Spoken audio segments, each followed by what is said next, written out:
குறள் 899. ஏந்திய கொள்கையா சீனி இடைமுறிந்து வேந்தனும் வேந்துகளும் என்று.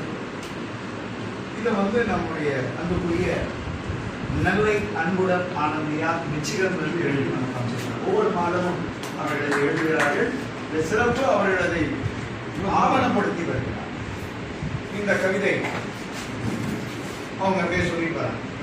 ஆன்றோர் முன்னிலையில் அடக்கம் பணிவு அவசியம்.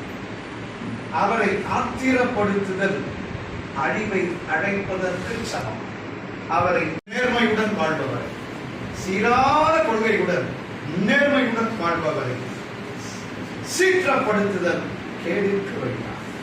சீற்றப்படுத்துதல் கேடுக்கு வழியா.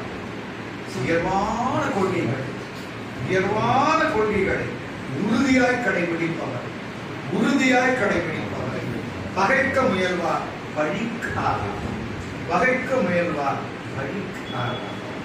நல்ல குணங்களுடன், நல்ல குணங்களுடன் நாளும் நடப்பவர், நாளும் நடப்பவர், சீண்டி விடுபவர்கள், சீண்டி விடுபவர்கள் சிக்கலில் மாட்டுவார். சீண்டி விடுபவர்கள் சிக்கலில் மாட்டுவார்.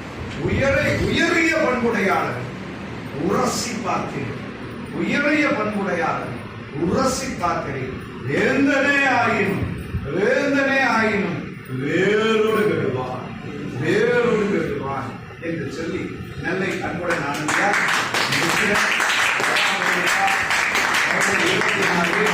அதில் கீழே போட்டிருக்காங்க. அனைவருக்கும் என் நன்றி வணக்கம்.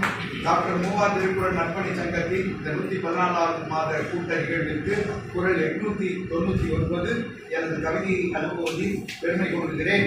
உயரிய பண்பாளர் உயரிய பண்பாளர் உயர்ந்த நெறியாளர் முனைவர் ப. தாமோதரன் ஐயா அவர்கள் கவிதையை வாசித்து அருள கேட்டுக்கொள்கிறேன். நெல்லை அன்புடன் ஆனந்தி.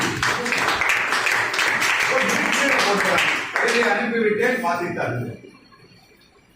எனக்கு வாசித்து அவங்களுக்கு நம்முடைய நன்றியை தெரிவித்துக் கொள்வோம். மாதந்தோறும் அவர்கள் கவிதையை அனுப்புகிறார்கள். நன்றி, வணக்கம்.